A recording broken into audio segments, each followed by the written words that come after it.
like as we understand it today. But if you think about the period of time when that was written, nobody thought about this stuff. Nobody, and that goes back to ancient Sumer and the Anunnaki and what was written in those tablets. That's not from imagination. It's written from a historical perspective. That's it. There isn't another way to look at it, Johnny.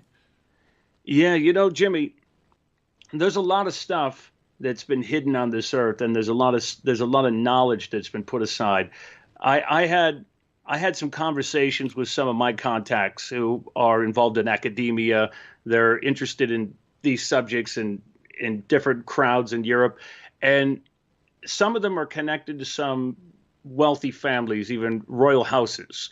And what they tell me is that those folks in those positions in the different royal houses, they have a very keen interest in our prehistoric civilizations. And they have an education and knowledge in it that a lot of people aren't privy to. And I don't know if it's because certain folks in the world control the narrative, in certain aspects of the media or education, that they keep that out and keep certain people on archaeological positions on the payroll. Mm-hmm. Because if you were to tell everyone, hey, there's something under the Sahara, there's something under the Gobi, everyone would go rushing there. So if you're going into those spots, but it's interesting because when we look at the mysteries, we have sort of these lost ancient technologies, maybe even a way to look at this as like a classified biology on how maybe certain people have understood a type of life extension using alchemy. Serpents looking away from each other on an Egyptian cartouche. Yes, yeah. Of Scottish Rite Freemasonry, you'll see the two eagle heads, which are really the two phoenixes. So it's the mysteries and who was once on this earth. What? I knew it. The janitor. Radio Network.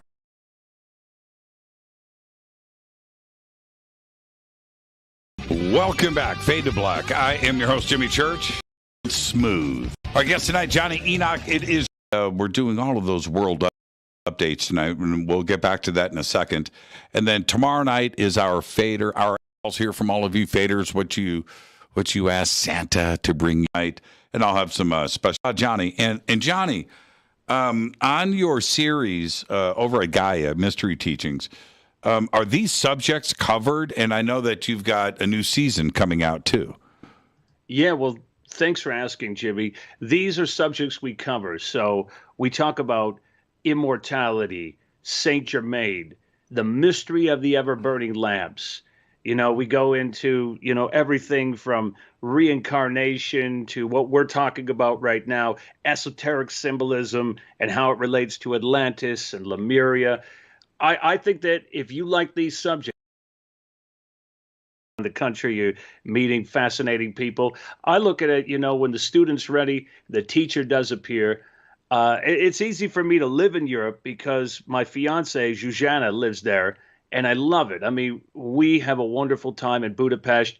And when you're in Europe, it's so cheap to fly, let's say, you want to go to Rome, you want to have lunch there, you want to go to Paris. Sometimes the rates are so cheap right now, it's like $10. It's crazy. And you go over there, and there's so much history all around you. It's friends like you. It's books that you read. It's the travels. You go into Egypt or wherever, and I do want to say, though, before we left the break, this Janus, which January is named after, is Akhenaten. And I know you're very familiar with Akhenaten. We really can't just dismiss them. There's all kinds of secrets encoded in them, right?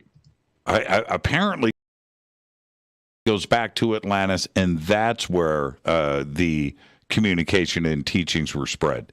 I think so. Well, first of all, what we call Atlantis, we just say we called Atlantis because of what was behind. Geologists now tell us that they believe this was part of a supercontinent, and they say it was called Gondwana. So not only did it include, going up into South America, included Antarctica, it would have included all the way west from there, outside of Mauritius, you would have had Australia, New Zealand, Papua New Guinea.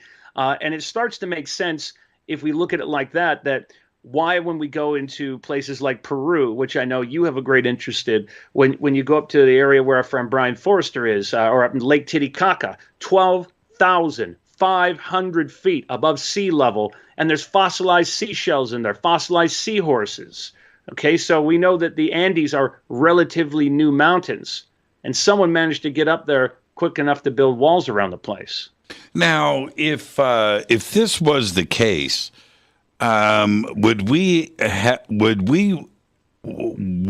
have had a centralized starting point for us, for Homo sapiens sapien, or was this something that happened around the world at the same time? Right, that it wasn't just out of Central Africa, that we had cultures that were able to move around very easily, and everything was connected. Oh, I very much believe that it was connected. The Earth was smaller, first of all. Let's think about this. The Earth was smaller, and even 50,000 years ago, Jimmy, we had less gravity and we had more oxygen. So I mean, they had it. They had a lot better conditions.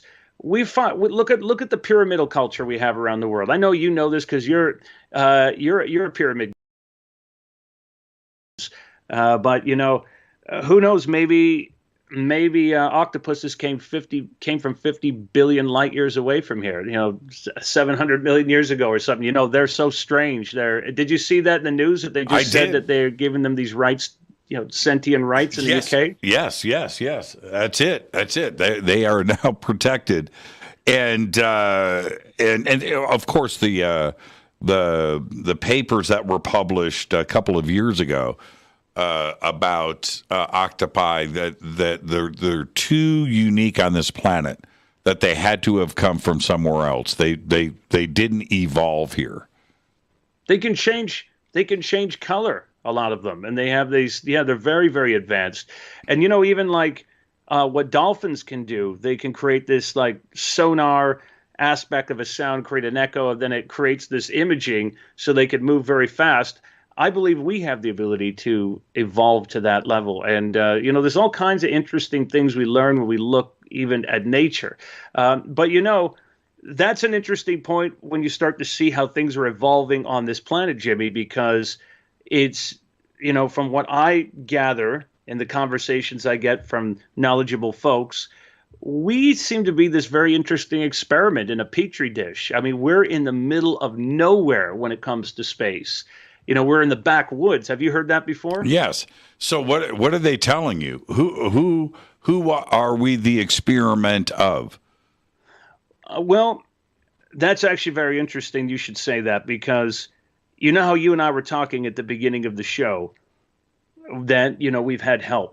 We're at least 100 years ahead right now of where we should be. And the reason for that is that, okay, let's go back to the 1940s, 1950s, Colonel Corso, day after Roswell. Right. You know, we kept guys that we shouldn't have kept, you know, the little ETs. We kept them, and if that group wanted to, they could have wiped us off the face of the earth easily. They could have wiped the floor with us. The only reason they let us keep them without their permission is because those were the little workers, and they let us. But in the 50s, there was a lot of interesting meetings going on, let's just say, with dignitaries and people and religious leaders, and there was different things and shifts going on. But the ETs, let's make no mistake about this right now. Let's get this out of the way. They have been here the entire time. They have never left. They're among us. And from what I hear, that all the good stuff starts when you leave this area. All the good stuff starts about 10 light years from here. But it gets very, very busy when you go 40 to 50 light years outside of Earth, heading towards Alpha Centauri or Sirius. And then if you go 500 to 1,000 light years from here, there's these countless highly advanced civilizations, I've been told, and it's super busy. It's just like, it's going crazy. I asked one of my contacts, that's one of the most knowledgeable guys I go to on these subjects, that's very, very knowledgeable in this area. And he told me that, I said, where do we fit into the big picture? And he said, we are smaller and more insignificant than nanobacteria on a dog's ass. And it's a very blunt way of putting it, obviously, and it hits home if you have a really geocentric perspective. But he was telling me that at times different groups have helped different peoples. The Germans had help. That's very obvious. They were super smart, made it over to the moon long before people think. That's how, that whole thing that unraveled with the moon and NASA and everything. They were already doing experiments up there. China's getting help now. It's very obvious when you look. I mean, that's why they're moving ahead in certain ways, and we're very, very close to getting out in space. But I think a lot of people will be shocked by the end of this decade. I think even Elon Musk is going to be shocked when he finds out, the way that potentially things will work and are working around our solar system, even in the terms of mining and looking at where we'll get materials and stuff like that. What are your thoughts on this? My thoughts are this. Season 10 of American Horror Story. The new happened out here near Edwards Air Force Base, and Valiant Thor is part of this. The hybrid program is agreement, and it makes me wonder if Ryan Murphy and his writer series and very, very popular and about right now that we are talking about, including Colonel Corso, are all in these last 4 episodes. And it makes you wonder how the rest of the world is going to start talking about this. Now, look, it is American Horror Story. I get that. Going to get running the world and what was Valiant Thor's role in this? It's absolutely incredible. ETs, reptilians, and this is unbelievable. And this is going out on how do I say this? On regular streaming. And I've got to head to a break. At the intro of episode, I'm not making this up. Everybody can go and check it out. I almost videotaped it. I'll do it tonight after the show. There's a typewriter going at the intro of the show, right? And guess what it types out on the typewriter? What? Fade to black. No. Yes. And it's all the similar, all of a sudden, and you see this typewriter, fade to black. I was like, no way. Really? Let's take our break right here. This is Fade to Black. I'm your host. It is the biggest event of the year, and early bird passes are. The revolution will not be televised. The revolution is on radio. Ciao.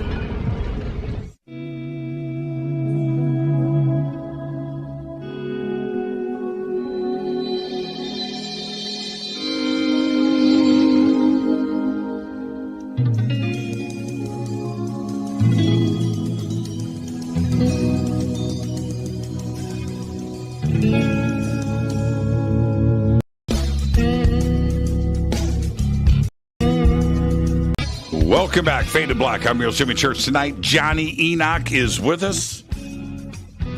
Merry Christmas and happy holidays, everybody. It is Christmas week here on Fade to Black. We've got Johnny tonight. Tomorrow night is our annual Fader Christmas special. We'll be doing that tomorrow night, and then I'm taking the rest of the week off.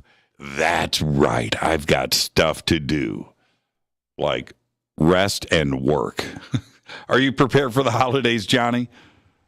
I'm prepared, Jimmy. That's why I started the holidays right now. Well, right back at you, man. Right back at you. Now, here we are. We're rolling out of 2021. We're heading into 2022. What is going on with disclosure and contact? What are your sources telling you? I think what you're going to start to see is there's going to be little discoveries here and there, but nothing too drastic. You're not going to get the big disclosure people are looking for, in my opinion, right now, because there's too much we got to go through. But I will tell you this: the first people that get to leave this planet, that are going to get to go out and explore, that's going to be about 25 years from now. And it's not that we don't have the technology to do that; we already do. And how it works is you're going to have a vehicle that when you go out, let's say this 25 years from now, I want you to picture this. You're going to have these vehicles that are almost like cruise ships. And when you get on them, there's going to be different rooms and suites that you go stay in. There's going to be main areas. It's going to be quite large, places that you can go. And when you head out there, it's not going to be like the secret engines that NASA's working on right now, where they say, hey, you can go to space in 20 years from now, or you can go to Mars or one of those places. First of all, it's probably not even going to be Mars that you go to. Mars is going to need a lot of work, not only in its atmosphere, and it doesn't have enough gravity to even have an atmosphere right now. There's a lot of things that have to change there. But you're going to be going out into other places, and it's going to be spectacular. But you'll go out about 1,000 people at a time in these vehicles, and about 100 of those vehicles are going to leave at a time, I was told from my contacts. How these vehicles are going to work and how the technology currently works for this, and I was told I was allowed to release a little bit of this information tonight on your show. So this is, I'm going to drip drop something that has to get out to the public tonight on how this works. But the first part of this is that you're going to have an electromagnetic field that's going to be basically generated around a vehicle using harmonic oscillation, okay? And what it's going to do is it's going to allow time, gravity, and linear proportional distance to fold in on itself so it can transpose and reconfigure where it wants to go. Now, that's not the secret to how this works. The secret to how it works in the oscillation, and this is where people can start looking this up. I want people to look this up and research this, and then you can talk about it. You want to look up transverse sound waves as opposed to longitudinal sound waves. Okay? Some of these can go faster, and what it's going to do is that you're going to see it. This reveals a type of sound wave that can transform waveform propagation. Okay? This is what you want to look up. So when you look at this, don't think of like a warp drive like Star Trek. Have you, Jimmy, you ever heard of Genghis Khan? I have. Okay. Did you know that Genghis Khan was the first one ever to give us airmail? Did you know that? I did not know that. Okay, so Genghis Khan, he used these messenger pigeons that would go out, and they would go very, very quickly to get his messages across, and they would go across, little bursts. So they go from point A to point B to point C, point D, and they would get very, very quickly a message across. And, others used this too. The Syrians used this, the Romans used it, they used it in World War I, World War II. So what you're going to see is that we're going to move into these forms of technology very quickly, but there's quite a bit more that we have to go through right now. And it's from what I understand from the folks I talk to, it's not as easy as saying, hey, there's one group doing this in the world. There's all the changes we're going through. There's not just one group steering an agenda or anything. A lot of people like to say, well, it must be the reptilians. And point in fact, from what I've always been told when I ask about this is that reptilians, they don't like coming here as much as people think they do. And what we call reptilians, there's several different varieties. Their ancient ancestors that they had here, their cousins that you might say they had here. You might have a type that looks like a reptoid type of humanoid. But the reptilians, who are taller than us, and while they may have done exchanges with some groups or tried to cause problems here a couple times on Earth, for the most part, there's many different people coming here with different agendas that these folks might say to us, hey, we want to do an exchange with you, or we need you to manufacture something for us. So they might compete with one group and give them a bunch of help and technology and science, and then they come back in another area, right? I'm reading about transverse sound waves right now, and this is December 7th, 2021. Okay, this is 2 weeks ago. Not even 2 weeks ago. Physicists discovered special transverse sound wave. A research team has discovered a new type of sound wave. It's both spin and orbital angle. Holy crap. Now, Exactly. how would your people, whoever's giving you the for physicists, discovered it? Well, I'll tell you this: it's time. This has been around for a while, Jimmy. There's a lot of things that have been around for a while, Right. and That's not a good enough answer. it's time for people to start talking about it. It's time for it to come out, and you're hearing it first on Fade to Black. Everyone. Yeah, no kidding. I just heard it first. I'm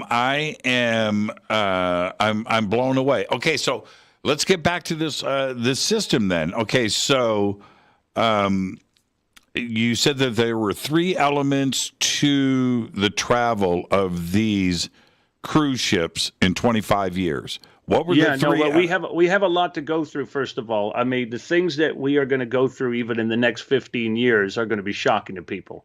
And I got to be careful when I talk about this, because I was on another show a while ago. I was on a video show, and someone was talking to me about the future.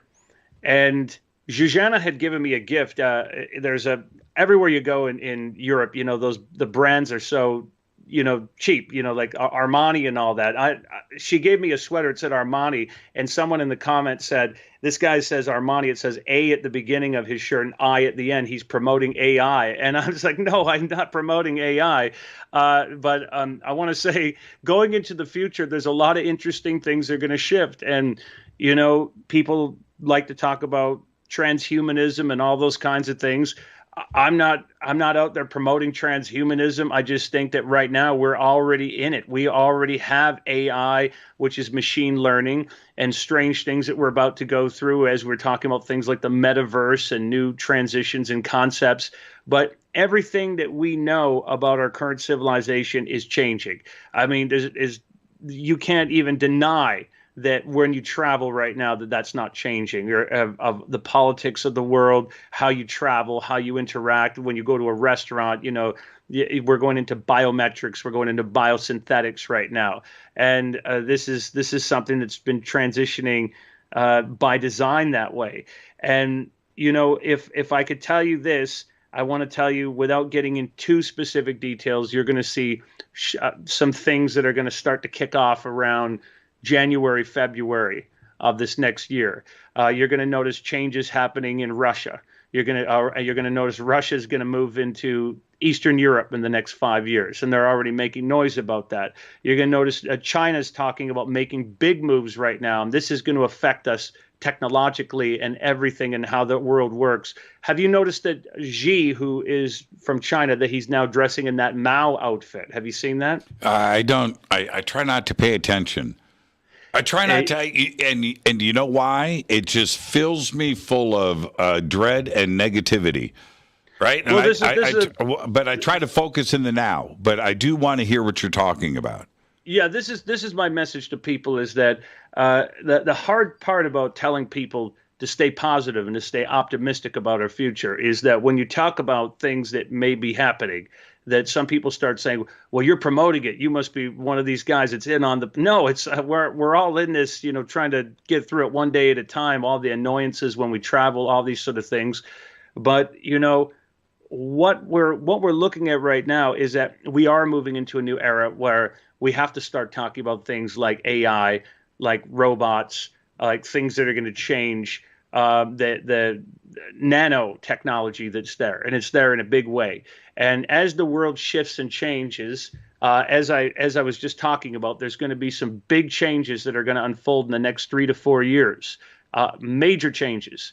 And that commercial that you had on the break that was talking about, getting ready for food and those sort of supplies. Mm-hmm. There's going to be periods that you're going to see where there are going to be shifts in fuel and food over the next 15 years. But once we get to that sweet spot, I'm told, once you can get past that 20-year mark, 20 to 25 years, things are going to settle down. We're going to have a lot of wonderful breakthroughs and things along the way that we're going to really speed up. We're getting sped up right now. And I don't think everyone realizes how fast this is going to happen. It's going to happen very, very quickly.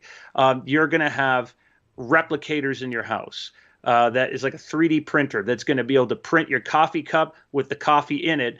And when you have that, it will also be the same thing that does your pair of shoes that you're wearing. And when you're done with your shoes, you will be able to put in another machine that will break down the molecular structure of it and use the same materials to go create the next day's coffee or food that you want.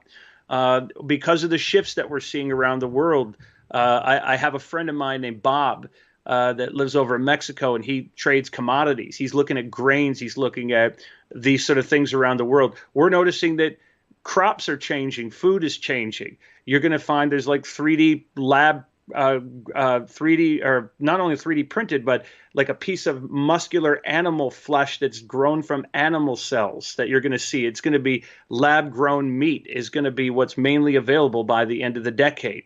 You're going to see shifts like that. Now, when we see this stuff start to shift, we have to look at these ideas that, nothing ever stays the same.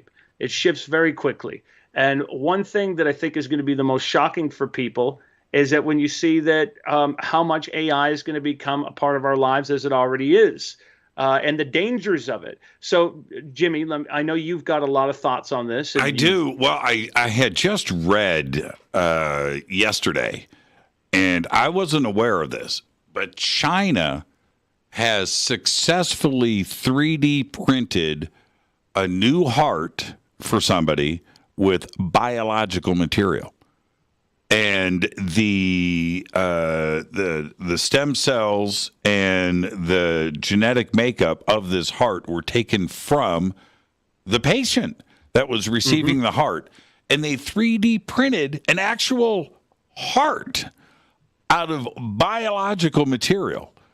And I wasn't aware of this, and I read through that. And I just thought, what is it that we're truly not being told? But that sounds like a huge step. It's one thing to talk about ordering a pair of shoes off of Amazon, and that gets downloaded to your 3D printer, and instead of it being sent to you in a box, and arriving on a Prime delivery truck, that you're just going to print those shoes or the belt or whatever on a 3D printer. That makes a lot of sense to me. And yeah, no, it's amazing. Right. And there's a lot of interesting things that are going to be the advancements that come from this. So a lot of people throw around the term AI, and they really don't understand it that well. And I've had some deep conversations with guys over at, let's say, the Polymath Institute. I've talked to guys that, even work with Elon Musk. And what they tell me is that, hey, this is in their field, they just call it machine learning. So you're using it when you're using your camera on your phone. Right. The AI is figuring out how to take a good picture. You're using it on Google. You're using it on spell checker, Siri, Alexa. But this is all very limited AI. It's like these are just absolutes. It's like you and we did another show when I was on Fade to Black, and I was super impressed that you were so well versed on quantum computing and femtobits and everything. I mean, you know your stuff. I fake it, but yes, it's all smoke and mirrors, man. Smoke and mirrors. No, but here's the point. Yes. So we got like today we're working with binary. We got ones and zeros, 1 0 0 1 and everything. We got these absolutes. It's going to go to point A to point B, and everyone gets all wowed out with Sophia and the talking robot and. But those are so primitive. Where I live in Budapest, we have robot cafes. I'm not kidding you. You can look this up. We have a cafe down there that the robots come up. They're moving their arms just like Wall-E. Their eyes are going. They're talking to you. They take your order. They sanitize the table. They make you the drink. They bring it over. It's amazing. Even when I first went in the mall there, they had a robot like this, and it shocked me. I couldn't believe that there's a robot that will go around with you. And it's very impressive. It's like the Jetsons. But even that is primitive. So where people, I think that they're really thinking is they're thinking about when we get to the stage of quantum computing, and we're not there yet where we have the ability to put a quantum computer in a robot's head. When you can put a quantum computer in a robot's head, which will be there, you're going to reach that in about 20, 25 years. When you do that, you're going to have self-aware beings that are going to have something called synthetic intelligence. And you're going to get a lot of folks then. They're going to be wanting to give robots human rights and say you don't want them to do all these tasks for humans and all that sort of stuff. And then another dangerous thing, I think that, we have to be having this conversation now because there are dangers to AI. Did you see the Xenobots where the AI was hooked up to the frog eggs? Yep. I certainly did. And That's freaking me out. And, okay. I discussed that a couple of weeks ago on Fade to Black. We can circle back to that. But I want to stay on China for a second. What have you found out about the cube on the dark side of the moon that China has photographed, and they're now sending their rover over to investigate this cube? Is that natural? Is it artificial? Is China going to release more information? What does China know now? What's going on with that? I saw the cube, but I haven't had a chance to catch up with some more knowledgeable folks about that. I'm like you. I just looked at it and I go, that's incredible. I think that they're doing it on purpose to provoke us, just like they fired up those hypersonic missiles over the earth. It's like they're showing off. Hey, look, we got something here that we know, drip drop, we have this kind of advantage. So what do you think it is? I don't know. The only information that they have released, and they haven't done anything since then, Johnny, was that it was 260 feet away, 80 meters, that it's going to take a couple of months for that rover to go that 80 meters and get close-up imaging.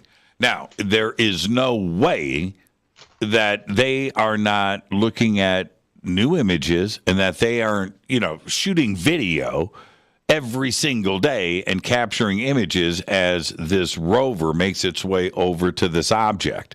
There's no way. They've got more data, but they're not telling us anything. And that's the part that is a little bit scary to me, because they know more than they're leading on. Look, if it's artificial, just come out and tell us. It's not that big of a deal. It's a rock shaped like a cube. Okay, all right. If it's not, then they would withhold that information. Right? There's no reason to keep a secret if it's a rock. Right? There's a reason. What's the reason to keep that a secret? There isn't one. But all of a sudden, there's been this blackout of information. When they are looking at it right now as you and I talk. You know that they're looking at fresh imaging and fresh data and telemetry, but they're not releasing anything, Johnny. And that's the part that makes me a little nervous.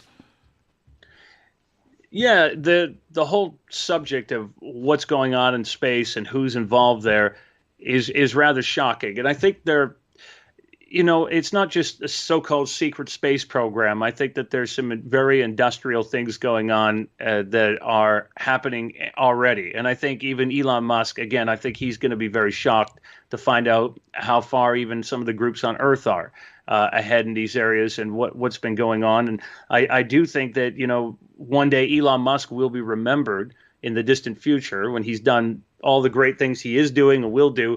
I think he'll be remembered as a great innovator and a pioneer that's going out there. But guys like China are out there, and they have knowledge about things that are up there. And it's going to be shocking when people find out that, there's probably all kinds of relics on the moon and around our solar system that we'll discover. Yeah, Avi Loeb said on this show last week, 2 weeks ago. I did another thing with him over the weekend on Friday. He said that when I brought up the question, would you be surprised if some ancient technology, extraterrestrial technology, is found on this planet? 100 million years old, archaeological dig, and and he said, no, that wouldn't surprise me at all. He said, but I think we're going to find it on the moon. And that's where we need to be looking. And that was from Avi Loeb. And now, is he making an educated guess, based on what he knows? Okay. Or is there something else? Is there other chatter going around in not only professional circles, but maybe even through some of these space agencies about what has been found on the moon? Yeah, no. There's definitely stuff that's hanging around our solar system, and when we're ready to see it, we will. That's how it's going to work with disclosure. It's not going to work, in my opinion, and from the conversations I've had from behind the scenes, it's not going to work that they're going to land on the White House lawn, or there's not going to be a big announcement. Especially when there's so many transitions that have to take place. And if you ask me, that's why a lot of these things are happening right now. The groups that are influencing us from down here, They want major changes, and things have to change on Earth. There's a lot of imbalance and inequality, and there's stuff that is going to transform on a major level, a genetic level, on an economic level, on every way that we see. So think about this. I mean, I'm not trying to promote anything that's like, I'm not trying to promote something of where we remove all money or anything like that. But if you think about like the old Star Trek concept, if you had a replicator, if everyone has a replicator in their house, well, then who's gonna need to go out there and really have to go buy things? You're gonna have whatever you want. In the future, getting back to that conversation, people in the future, you're gonna have these homes that are almost like your parent. You come home in your home, and it's gonna know, how you're feeling, Jimmy. Even if you go to the bathroom, you sit down, your toilet is going to be analyzing your health and say, hey, you need to eat more green foliage. You're going to have, these strange things that are going to be monitoring you. The way that we interact with each other is going to change. And I know a lot of people don't want to hear this, and I'm not promoting this. I'm just saying that this is what the big tech companies are talking about, especially if you go to Ray Kurzweil over at Google's Alphabet and others. They're basically saying the cell phone is dead. Your cell phone doesn't have much time left. You're going to be getting rid of wearables and all that. What they're talking about right now with the metaverse, like if you look at what Facebook, Google, Microsoft is talking about, what they're talking about is essentially is when you access these networks, which are going to become quantum networks, they're going to use your body as the energy source. Each one of you listening gives off 100 watts of energy. So what will happen is that you're not going to take like a microchip in your head or anything like that. Although, we'll have in the future transdermal tattoos and stuff like that that will monitor your health and keep track of different things. But what they'll do is they're going to have something that you basically just snort up your nose. And when you snort it up your nose, it's going to become an augmented display and optical receiver. So if someone's sitting at a movie theater, they're just going to answer the phone by putting their hand in front of them. They'll answer the phone, touch things, and move forward. And basically, if you look at the back of your cell phone, by the way, your cell phone has about 30 milliwatts. You have 100 watts that you're giving off. You have the ability to power something and be on a full quantum communication network. The future's coming at us hard and fast, and it's not that far off. And people might think this is crazy talk, but this is what our futurists and technologists are talking about right now. There is a sensor. Most people don't know about this, but there's a sensor right here. There's a little black circle on your iPhone below these three cameras. There's a little black circle there. And you know what that's for? That's for 3D mapping your environment. And you can get software, you can get apps that will convert everything around you with that sensor. And now it's not shipped with that, okay? But that's what that sensor is for. It's a 3D mapping sensor, and you can get apps installed on your phone, and you can 3D map right now, just and 3D map. And this technology is out there and ready to go, and it makes you wonder who is using and why was this installed and shipped. And what is Apple's intentions, or does it go beyond that? We need to take a break right here. Let's get this in. Our guest tonight, John.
Johnny Enoch.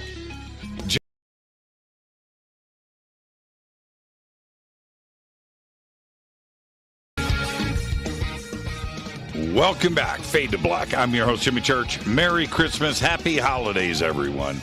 It's Christmas week. Tonight, it's Johnny Enoch. And then we'll... Okay, so now, Johnny, back to the conversation. Now, I want to go here. Who is really running the planet? And what's the agenda? Right? Who is really running the planet? Is it private families? Is it bankers? Is it money? Is it ET? Is it ET controlling the families? Is it ET controlling the state actors and the militaries around the world? Is all of that imagination, or is there another agenda afoot? Who is running the planet? Well, you might say that there's these gardeners of humanity. But you can't just say that there's one group running the planet. I've asked that question many times, and when I get to ask questions of extremely knowledgeable folks that are in the know, and I get these sessions, and when I do, it's not very often that I get them, but you get help when you're in this field. That certain folks behind the scenes come to you and they say, "Okay, I'm going to give you some help," and I'm always told to be cautious about that because there are certain groups that have their influences and they have their agendas and they want things done. But even these very wealthy families, sometimes they are put in a position where they are from the folks out there. We do get instructions that come several light years away from here. There's certain instructions to the managers of our planet, but as it's been explained to me again and again, that it's not just one group. So you might have the United States has their treaties and their deals that they do with some group that will give us a bunch of technology and exchanges and help, sort of like the story of Charles Hall with the tall whites, or you'll get the Germans that were doing exchanges. Like we said, China, whoever it is, everybody kind of comes together. But overall, the managers of our planet come together and they say, well, we know we have to meet certain marks. We have certain things that we need to implement. And so you might say that our currencies are changing. We're getting these centralized digital currencies, which are coming really quickly. We're going to biometrics and biosynthetics. You might say that we have certain changes on our planet with these biogenetic technologies. But who are the managers that you speak of? Well, let's say this. I don't eat fast food really, but if I did eat fast food, it would be out where you are. It'd be In-N-Out Burger. I think that's about the best fast food place in California. When you go talk to the manager, you might talk to a manager that has the power to make decisions over the employees, but ultimately it's the owners, it's the corporation. That they're bringing things down the line, that they're really driving directives that the manager that everyone thinks is in charge is putting out to the restaurant there. So you could say that you have big groups on the planet that do have this wealth and this influence and push within politicians, within governments. But it's like they're getting their information from elsewhere as well. Just like when everyone looks at the Vatican, you think the Pope is in charge, but it's not the Pope. It's the Black Pope that's really in charge, right? No, I didn't know that. Yeah, it's very interesting how that works. The guy at the front is never the guy that's really in charge. There's a Black Pope? Yeah, look up the Jesuits in the Church of the Jesu in Rome. But let me give you a picture about this idea. Jimmy, I want to tell you that even though we're going to go through some transitions in the next 15 years, some ups and downs, and like I said earlier, you might see issues with Russia cutting ties with NATO, things going on with energy, things going on with pipelines, and changes with China and things like that. But ultimately, in the future, we won't be turning missiles against each other. The future, we might look at a period where we're looking at stuff like cyber warfare and quantum communications networks. But ultimately, at the highest levels of government, they're all working together in unison. And they might even be concerned about aggressive management styles from groups that could be coming from out there.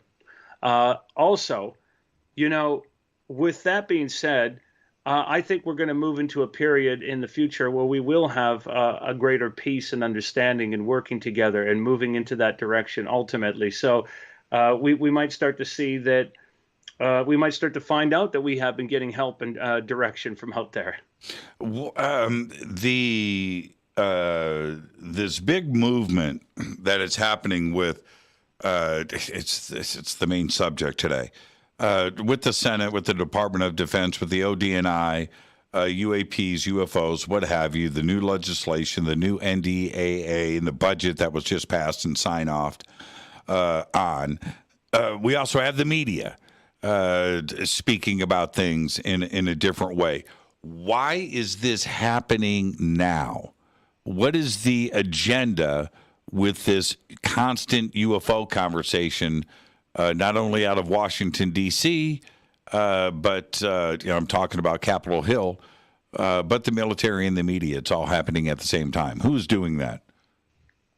Well, I mean, much like you, I want disclosure. I want it to happen. I mean, I wish Dr. Stephen Greer could go and get them moving on it. He's been doing that since the Disclosure Project, and we do see a lot of this coming out, most certainly.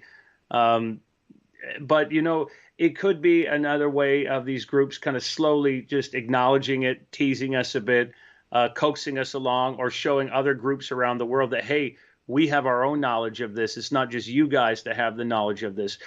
You can take this for what you want to take this, but I have heard that China, they're very advanced. China, first of all, we should look at them not as a country, but as a civilization. They've been around since the time of the Egyptians, for like 6,000 years. They don't really have a president. They have an emperor. They have these 5 autonomous, provinces. They're incredibly advanced. The one thing you might look at them is that certain groups might be saying, okay, these guys, why are they building 80 million empty apartments? Why do they have that? Could that be for hybrids? Could they be working with ETs on another level? Is that why they're so advanced in their structure and what they're moving forward with? Could we be saying to them, hey, we have an idea of UAPs. We know what this is also, and certain groups revealing their cards a little bit. They're revealing their hands. That's another way of looking at it. I've personally been told, though, by folks in those positions that we're a ways off from that. And how disclosure is going to work is we're going to discover it. We're going to be like the big discoverers and go, oh, my God, we were out there. We see them, that they've been here, rather than them come and do an announcement on us. So I was told that's how it's kind of going to work through there. But, I mean, they're on another level. There are all kinds of facilities and underground places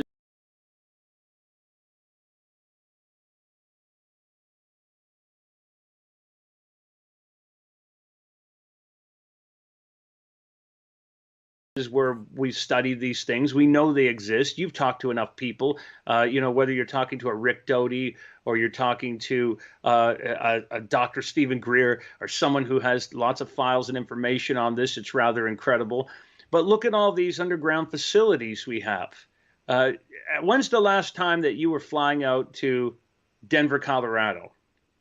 Not that long ago.